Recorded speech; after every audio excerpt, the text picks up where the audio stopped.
Okay, professor Roni, ഇപ്പോൾ മുഖ്യമന്ത്രി സിദ്ധരാമയ്യ പറഞ്ഞത് വിധാൻ സൗദയുടെ പുറത്ത് തന്നെ 1,00,000 ആളുകൾ തടിച്ചുകൂടിയിരുന്നു, അവിടെ കല്ലേറ് നടന്നു എന്നും പറയുന്നു. മാത്രമല്ല, ഇപ്പുറത്ത് ചിന്നസ്വാമി സ്റ്റേഡിയത്തിൽ 3,00,000 ആളുകൾ തടിച്ചുകൂടി എന്നാണ് പറയുന്നത്. ഇപ്പോൾ ഇവിടെ മാനേജ് ചെയ്യാൻ പറ്റില്ലെങ്കിൽ ക്രൗഡിനെ, ഈ ജനക്കൂട്ടത്തെ മാനേജ് ചെയ്യാൻ പോലീസിന് ബുദ്ധിമുട്ടായിരുന്നെങ്കിൽ ആ എൻട്രി നിഷേധിക്കുകയല്ലേ ചെയ്യേണ്ടത്? കൂടുതൽ ആളുകളെ സ്റ്റേഡിയത്തിനകത്തേക്ക് പ്രവേശിപ്പിക്കാതെ ഒരു നിയന്ത്രണം കൊണ്ടുവരേണ്ടതായിരുന്നില്ലേ? അപ്പോൾ ഈ കർണാടക പോലീസ്, അവർക്ക് ഈ മോബ് മാനേജ്മെൻറ്റ് അതിനെക്കുറിച്ചൊന്നും അറിയില്ല എന്നാണോ മനസ്സിലാക്കേണ്ടത്?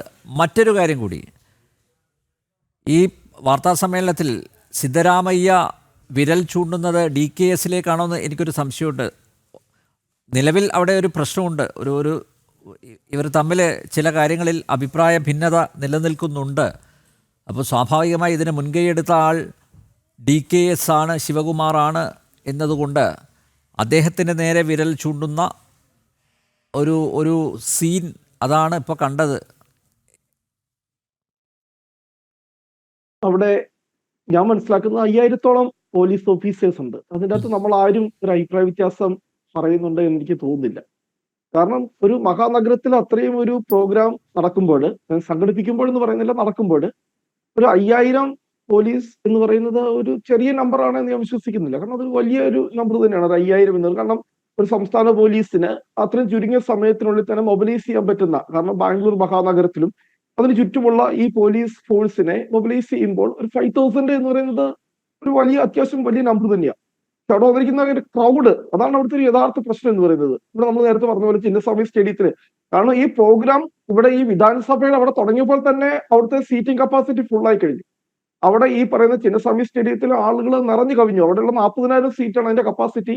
ആ സ്റ്റേഡിയത്തിൽ ഉൾക്കൊള്ളാവുന്ന മാക്സിമം ആളുകൾ അപ്പോൾ തന്നെ, അതായത് പ്രോഗ്രാം അവിടെ വിധാനസഭയുടെ അവിടെ ആരംഭിക്കുമ്പോൾ തന്നെ ഇവിടെ ഈ പറയുന്ന അവിടെ ഫുള്ളായി കഴിഞ്ഞു. ബാക്കിയുള്ള ആളുകൾ അവർ ഈ 1,00,000 മുതൽ ദൃക്സാക്ഷികളുടെ അഭിപ്രായം വരുന്നുണ്ട്. അതായത് ഒരു ഗേറ്റിലൂടെ മാത്രമാണ് കാണികളെ അകത്ത് കടത്തിവിട്ടത് എന്ന് പറയുന്നു. തിരക്ക് കൂടുതലാണെങ്കിൽ മറ്റു ഗേറ്റുകളും തുറന്നു കൊടുക്കേണ്ടതായിരുന്നില്ലേ? ഞാൻ അങ്ങ് പറയുന്നതിനോട് ഞാൻ ഈ ചർച്ചയ്ക്ക് വരുന്നതിന് മുമ്പ് ഞാൻ മനസ്സിലാക്കി 4-5 ഗേറ്റുകൾ തുറന്നു കൊടുത്തു എന്നുള്ളത്. കേട്ടോ, എനിക്ക് എന്റെ ഒരു വസ്തുത അറിയത്തില്ല. കാരണം നമ്മൾ ആരും അവിടെയുള്ള കണ്ട ആളുകളല്ല. പക്ഷെ ഒരു 4-5 ഗേറ്റുകൾ തുറന്നു കൊടുത്തിരുന്നു. 2-3 ഗേറ്റുകൾ മാത്രം VIP ഗേറ്റുകളാക്കി മാറ്റി നിർത്തിയിരുന്നു. പക്ഷെ ഒരു കാര്യം വളരെ സത്യസന്ധമായി നമ്മൾ പറയും, കാരണം പോലീസിന് പോലും ഹാൻഡിൽ ചെയ്യുന്ന, ആർക്കും ഹാൻഡിൽ ചെയ്യാൻ കഴിയാത്ത രീതിയിലുള്ള ഒരു വലിയ ക്രൗഡ്. പക്ഷെ ഇത്രയും ഒരു ക്രൗഡ്, കാരണം ഇവിടെ പറഞ്ഞു മറ്റു പല സംസ്ഥാനങ്ങളിലുമുള്ള അവിടുത്തെ IPL ടീമുകൾ ഇതിനു മുമ്പ് ഇതുപോലെ വിജയിച്ചിട്ടുണ്ട്. പക്ഷെ അന്നൊരിക്കലും ഉണ്ടാകാത്ത രീതിയിൽ ഇത്രയും വലിയൊരു ക്രൗഡ് അവിടെയൊന്നും ഒഴുകി എത്തിയിട്ടില്ല. അപ്പോൾ എന്താണ് ഇവിടെ? പക്ഷെ നമ്മൾ ആ ബാംഗ്ലൂർ നഗരത്തിന്റെ, കാരണം ഇന്ത്യയിലെ ഒരു one of the over crowded ആയിട്ടുള്ള സിറ്റീസിൽ ഒന്നാണ് ബാംഗ്ലൂർ എന്ന് പറയുന്നത്. ഇത് ചിന്നസ്വാമി സ്റ്റേഡിയം എന്ന് പറയുന്നത് ഹാർട്ട് ഓഫ് ദ ബാംഗ്ലൂർ സിറ്റിയാണ്. പക്ഷെ ഇപ്പൊ പിന്നെ പല പ്രദേശങ്ങളിലും ആണെങ്കിൽ ചിലപ്പോൾ സിറ്റിയുടെ പുറത്തായിരിക്കാം പിന്നെ ഇതുപോലുള്ള വലിയ സ്റ്റേഡിയങ്ങളും ചടങ്ങുകളും ഒക്കെ സംഘടിപ്പിക്കുന്നത്. അതും ഒരു മറ്റൊരു കാരണമായിരിക്കാം. ഇതിനകത്ത് നമ്മളെല്ലാവരും യോജിക്കുന്നുണ്ട്. കാരണം ഇപ്പോൾ ദക്ഷിണേന്ത്യയിലെ തന്നെ ഏറ്റവും അധികം പിന്നെ ട്രാഫിക് പ്രശ്നങ്ങളുള്ള, അത്രയും ഗതാഗത സൗകര്യങ്ങൾ കുറവുള്ള, കാരണം ഇത്രയും വലിയൊരു പ്രശ്നം പിന്നെ സിറ്റിയാണ്. കാരണം അത്രമാത്രം ഒരു വലിയ മഹാനഗരമായി ബാംഗ്ലൂർ വളർന്നുകൊണ്ടിരിക്കുന്നത് നമുക്കറിയാം. കാരണം അതുപോലെ ഒരു ഓവർ ക്രൗഡായിട്ടുള്ള ജനസംഖ്യയാണ്. അപ്പം ആർക്കും ആന്റിസിപ്പേറ്റ് ചെയ്യാൻ കഴിഞ്ഞിട്ടില്ല. അതാണ് അതിന്റെ യാഥാർത്ഥ്യം വരുന്നത്. ഇത്രയും വലിയൊരു ജനക്കൂട്ടം 1,00,000 മുതൽ 3,00,000 വരെ ഇത്രയും സ്വീകരിക്കാൻ വേണ്ടി എത്തി എന്ന് പറയുമ്പോൾ അത്രയും ചെറിയ സ്ഥലത്ത് ഇത്രയും ആളുകൾ, കാരണം അവർക്ക് നിൽക്കാൻ പോലുള്ള ഇടയില്ല എന്നാണ് ഞാൻ മനസ്സിലാക്കുന്നത്. കാരണം ആ വിധാനസഭയുടെ ആ പ്രദേശങ്ങളൊക്കെ എന്ന് പറഞ്ഞാൽ വളരെ കൺജസ്റ്റഡ് ആയിട്ടുള്ള ഏരിയകളാണ്. അത്രയും ജനസംഖ്യ അവിടെ വന്ന് കൂടിയപ്പോൾ, കാരണം ഇത് പിന്നെ ഇതിനകത്ത് വീഴ്ച വന്നു, ആർക്ക് വീഴ്ച വന്നു, അത് വളരെ സത്യസന്ധമായ അന്വേഷണം, ജുഡീഷ്യൽ അന്വേഷണം. പിന്നെ ഇവിടെ പറഞ്ഞൊരു കാര്യത്തിനോട് എനിക്ക് പിന്നെ കൂട്ടിച്ചേർക്കാനുണ്ട്. ഞാൻ മനസ്സിലാക്കുന്നത് അവിടെ ആ സ്റ്റേഡിയത്തിനകത്ത് പിന്നെ ചടങ്ങുകൾ ആരംഭിച്ചു. ആരംഭിക്കുമ്പോൾ തന്നെയാണ്, അവിടെ നടന്നുകൊണ്ടിരിക്കുമ്പോൾ തന്നെയാണ് പുറത്ത് ഈ സ്റ്റാമ്പേഡ് ഉണ്ടാകുന്നത്, ഈ പറയുന്ന പ്രശ്നം ഉണ്ടാകുന്നത്. ഒരു 10 മിനിറ്റിനകം തന്നെ സ്റ്റേഡിയത്തിലെ ആ പ്രോഗ്രാമുകൾ പിന്നെ ഞാൻ മനസ്സിലാക്കുന്നത് കൃത്യമായി തന്നെ ഇങ്ങനെ ഒരു അപകടം, ഇത്രയും ഭീകരമായിട്ടുള്ള ഒരു പിന്നെ അപകടം അവിടേക്ക് റിപ്പോർട്ട് ചെയ്യപ്പെട്ടപ്പോൾ തന്നെ ഒരു വിതിൻ 10 മിനിറ്റ്സിന് തന്നെ അവിടുത്തെ പ്രോഗ്രാമുകളൊക്കെ പിന്നെ അവസാനിക്കുകയുണ്ടായി.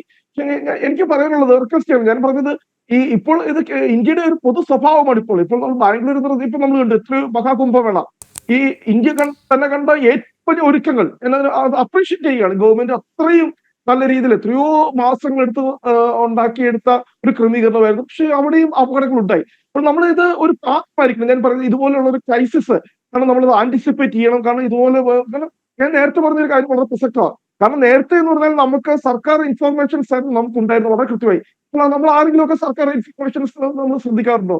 ഇപ്പോൾ ഈ ചാനലുകൾ പോലും ഞാൻ ചാനലുകളെ കുറ്റപ്പെടുത്തിയല്ല ഞാൻ പറയുന്നത്. ഒരു പ്രൗഡ് സെൻസേഷൻ എന്ന് പറയുന്നത് നമ്മുടെ രാജ്യത്ത് ഇപ്പോൾ വളർന്നു വരികയാണ്. കാരണം എന്താ ഈ പറയുന്ന ഒരു മാസ് ഹിസ്റ്റീരിയ എന്നൊക്കെ പോലെ പറയാമെങ്കിൽ ഒരു പ്രൗഡ് സെൻസേഷൻ ഇത് ജനത്തിന്റെ ഒരു പൾസിനൊപ്പം പിന്നെ ഒഴുകിക്കൊണ്ടിരിക്കുന്ന പിന്നെ സമൂഹ മാധ്യമങ്ങൾ അവിടെ നിൽക്കട്ടെ, ഈവൻ മീഡിയാസ് പോലും ഒരുപാട് ഹൈപ്പ് ഉണ്ടാക്കുന്നു. കാരണം ഈ ഞാനും അത് മനസ്സിലാക്കുന്നുണ്ട്. ഇവിടെ ചോദിച്ച ചോദ്യം വളരെ പ്രസക്തമാണ്. നമ്മുടെ BCCയുടെ പിന്നെ ബഹുമാനപ്പെട്ട സുഹൃത്ത് പറഞ്ഞതുപോലെ ഈ റോയൽ ചലഞ്ചേഴ്സ് ബാംഗ്ലൂർ ഇത് കർണാടക വിജയമാണോ? വിവരവും വിദ്യാഭ്യാസവും കൂടിയവർ എന്ന് അവകാശപ്പെടുന്ന മലയാളികളെ തന്നെ നോക്കൂ. ഒരു പാട്ടുകാരൻ്റെ വേടൻ്റെ പരിപാടിക്ക് അവിടെ ഇരച്ച് എത്തിയത് എത്ര പേരായിരുന്നു? അവിടെ വേടൻ്റെ അസാന്നിധ്യത്തിൽ അവിടെ സംഘർഷം ഉണ്ടായില്ലേ? ചളിവാരി എറിയുന്ന അതൊക്കെ ഉണ്ടായി. കേരളത്തിൽ അത് നടക്കുന്നു. നമ്മൾ സാക്ഷരതയും മുൻപന്തിയിലാണ് അവകാശപ്പെടുന്നത്.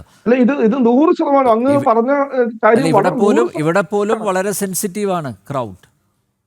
ഞാൻ അങ്ങ് പറയുന്നത് പൂർണ്ണമായിട്ട് യോജിക്കുന്നു. ഇവിടെ ആരെങ്കിലും എന്തെങ്കിലും ഒരു ഹൈപ്പ് ഉണ്ടാക്കി വിടുകയാണെങ്കിൽ അതിന്റെ പിന്നാലെ ഇങ്ങനെ പിന്നെ ബുദ്ധി നമ്മുടെ വിവേചനം നഷ്ടപ്പെട്ട് നമ്മുടെ ചിന്താശേഷി നഷ്ടപ്പെട്ട് നമ്മളിങ്ങനെ ഒരു ആൾക്കൂട്ടത്തെ പോലെ ഒഴുകി പോവുകയാണെങ്കിൽ മനുഷ്യൻ എന്ന് പറയുന്ന അയാളുടെ ഐഡന്റിറ്റി എന്താണ്, അയാളുടെ വ്യക്തിത്വത്തിന് എന്താണ്? എനിക്ക് മനസ്സിലാകുന്നില്ല. ഞാൻ വളരെ ഫ്രാങ്ക് ആയിട്ട് ഞാൻ ഇവിടുത്തെ പിന്നെ തുറന്ന് സമ്മതിക്കും. കുറെ ആളുകൾ ഇങ്ങനെ വളരെ ഓർഗനൈസ്ഡ് ആയിട്ടുള്ള ഇവൻ ട്രംപ് പോലും അദ്ദേഹത്തിന് 3-4 ജോലിക്കാരെ വെച്ച ഒരു ട്വിറ്റർ അക്കൗണ്ട് പറഞ്ഞ് ജയിച്ച രാജ്യമാണ് അമേരിക്ക എന്ന് പറയുന്നത്. അത്രയും പിന്നെ മുന്നോട്ട് നിൽക്കുന്ന അമേരിക്ക എന്ന് പറയുന്ന രാജ്യത്ത് പോലും പിന്നെ ട്രംപ് പോലും ഒരു സമൂഹ മാധ്യമങ്ങൾ ഉപയോഗിച്ചു അത്രമാത്രം ഒരു ഇൻഫ്ലുവൻസ് ഇമ്പാക്റ്റുമാണ് സോഷ്യൽ മീഡിയയ്ക്കും. അതെ, അതുപോലെ തന്നെ ഇപ്പോൾ നമുക്കറിയാം പിന്നെ ഈ റേറ്റിംഗിന് വേണ്ടി മാത്രം മത്സരിച്ചുകൊണ്ടിരിക്കുന്ന മാധ്യമങ്ങൾ നമ്മൾ കണ്ടതാണ്. ഈ കേരളത്തിൽ ഉൾപ്പെടെ നമ്മൾ പോലും അത്ഭുതപ്പെട്ടു പോയി. ഇന്ത്യ പാകിസ്ഥാൻ നമ്മുടെ ഓപ്പറേഷൻ സിന്ദൂർ നടക്കുമ്പോൾ അന്ന് രാത്രി വന്ന വാർത്തകൾ കേട്ട് നമ്മൾ പോലും ഞെട്ടിയിരുന്നു പോയി.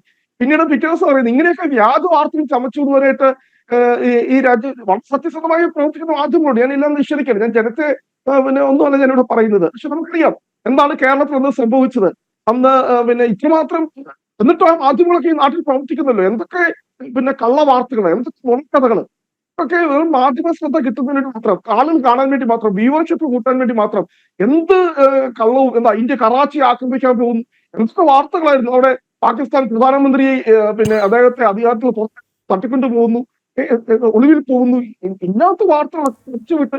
പ്രൊഫസറോട് ഒരു കാര്യത്തിൽ കൂടെ വ്യക്തത വരുത്തേണ്ടതുണ്ട്. അതായത് സിദ്ധരാമയ്യ പറഞ്ഞത് അനുമതി നൽകിയില്ല എന്നാണ്. സർക്കാർ അനുമതി നൽകിയില്ല എന്ന് പറയുന്നത് കർണാടകത്തിൻ്റെ മുഖ്യമന്ത്രിയാണ്. പിന്നെ എങ്ങനെ ഈ പരിപാടി സംഘടിപ്പിക്കപ്പെട്ടു എന്നുള്ളത് വലിയൊരു ചോദ്യമല്ലേ? അവിടെയാണ് ഉപമുഖ്യമന്ത്രിയുടെ റോൾ, അദ്ദേഹത്തിൻ്റെ പങ്കാളിത്തം, അത് പ്രത്യേകം പരിശോധനാ വിധേയമാക്കേണ്ടത്. എനിക്ക് സിദ്ധരാമയ്യ പറഞ്ഞത് എനിക്കൊന്നും മനസ്സിലായില്ല. ഞാൻ ഉള്ള പോലെ പറയണല്ലോ, 1 ലക്ഷം 3 ലക്ഷം എന്നൊക്കെ പറഞ്ഞ് എനിക്ക് മനസ്സിലായി. എനിക്ക് മനസ്സിലായി. ഇപ്പം അങ്ങ് പറഞ്ഞത് ശരിയായിരിക്കാം, ഞാൻ അങ്ങ് പറഞ്ഞതിനെ നിഷേധിക്കുന്നില്ല. ഒരു പക്ഷേ സിദ്ധരാമയ്യ, ഞാൻ അതിനുശേഷം ഇവിടെ പിന്നെ നമ്മുടെ നാഷണൽ ചാനലുകളിലൊക്കെ ഞാൻ നോക്കി, NDTV ഇങ്ങനെയുള്ള ചാനലുകളിലൊന്നും സിദ്ധരാമയ്യ അങ്ങനെ ഒരു പരാമർശം അവിടെ നടത്തിയതായിട്ട് ഞാൻ കണ്ടില്ല. അങ്ങ് പറഞ്ഞതിനോട് ഞാൻ ഇപ്പൊ വ്യത്യാസം ഒന്നും ഞാൻ രേഖപ്പെടുത്തുന്നില്ല. ഞാൻ അങ്ങ് പറഞ്ഞ അതിനെ തന്നെ ഉൾക്കൊണ്ടുകൊണ്ട് തന്നെ ഞാൻ പറയട്ടെ, നമ്മുടെ നാട്ടിലൊക്കെ ഒരു പരിപാടി സംഘടിപ്പിക്കും, സർക്കാരിന്റെ അനുമതി അല്ലെ റിട്ടേൺ ലെറ്റർ കൊടുത്ത് അതിനൊന്നും ആളുകൾ അവർ മെനക്കെട്ടിട്ടുണ്ടാവില്ല. ഞാൻ പറഞ്ഞില്ല, ഇത് ആരും ഇത്ര ആന്റിസിപ്പേറ്റ് ചെയ്തിട്ടില്ല. അതാണ് അവിടുത്തെ പ്രശ്നം. നമ്മളിപ്പോൾ ആരാണ് ഇതിന്റെ റെസ്പോൺസിബിൾ ആയിട്ടുള്ള, ആരാണ് ഇവിടുത്തെ കുറ്റക്കാരെന്ന് ബഹുമാനപ്പെട്ട BJPയുടെ സുഹൃത്ത് പറഞ്ഞ പോലെ അവിടെ പുഷ്പ സിനിമ ഇറങ്ങിയപ്പോൾ അദ്ദേഹത്തെ അറസ്റ്റ് ചെയ്തു. കാരണം എന്താ, അദ്ദേഹത്തിന് പോകരുത് എന്ന് തന്നെ പോലീസ് പറഞ്ഞു. പക്ഷെ അയാൾ അവിടെ പോയി ആ ദുരന്തം ഉണ്ടാക്കി. കാരണം അതിന്റെ പേരിൽ അദ്ദേഹത്തെ അറസ്റ്റ് ചെയ്തു. പക്ഷെ നമ്മളിവിടെ ചോദിക്കുന്ന ചോദ്യം, ആരാണ് ഇവിടെ റെസ്പോൺസിബിൾ എന്ന് പറയുന്നത് ഒരു വലിയ പ്രശ്നമാണ്. കാരണം ഇത്രയും വലിയൊരു ഹ്യൂജ് ക്രൗഡ് വരുമ്പോൾ ഇതിനകത്തിപ്പോ നമ്മൾ പറയുമ്പോൾ പല ആളുകളും ഇതിനകത്ത് റെസ്പോൺസിബിൾ ആണ്. ഈ പറഞ്ഞതുപോലെ ഈ റോയൽ ചലഞ്ചേഴ്സ് ബാംഗ്ലൂർ അവരാണോ ഈ പിന്നെ എല്ലാത്തിനും വെല്ലുവിളിച്ചുകൊണ്ട് ഒരു പരിപാടി ആരോടും ആലോചിക്കാതെ ഒരു പരിപാടി നടത്തുവാനായിട്ടുള്ള അവകാശം അവർക്കുണ്ടോ? ഇതൊക്കെ ഇവിടെ ഉയർന്ന വലിയ ചോദ്യങ്ങളാണ്. അല്ലെ ഇവിടെ പോലീസിന്റെ റിക്വസ്റ്റ് വരുന്നത്, ആ പോലീസിന്റെ റിക്വസ്റ്റിനെ പോലും മറികടന്നുകൊണ്ട് ഈ പറയുന്ന